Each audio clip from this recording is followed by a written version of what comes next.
fait, c'est un derby. Voilà, donc les relations entre la Guinée Sékou Touré et la Guinée et le Sénégal, on connaît, ça date pas d'aujourd'hui. Il y a toujours de la tension, il y a toujours de la ferveur. Mais ça reste quand même qu'un match de football. Aujourd'hui, on peut dire que les deux équipes sont qualifiées, mais croyez-moi, ça sera tout sauf un match amical.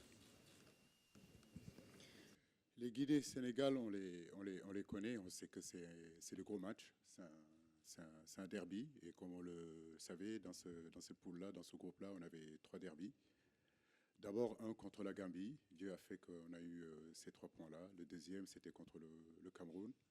Effectivement, nous abordons le troisième derby contre la Guinée. Voilà, c'est, comme je le disais tout à l'heure, la même envie de bien terminer ces phases de groupe.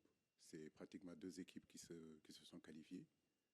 Maintenant, comme je l'ai dit, le troisième match, c'est un match important. Ça nous permet, si vous voulez, de consolider les acquis que nous avons eus lors de ces précédents matchs. Maintenant, 2022, c'était notre deuxième rencontre contre eux, post-Covid, comme vous vous en rappelez. Ce fut un match très compliqué pour nous parce qu'on était atteint par cette épidémie, cette pandémie. Aujourd'hui, troisième match contre la même équipe où pratiquement ils ont 4 points, nous on a 6 points. Après, comme je l'ai dit, on sait que les matchs Sénégal-Guinée, c'est toujours par l'Afrique de l'Ouest. Donc c'est le derby de l'Afrique de l'Ouest.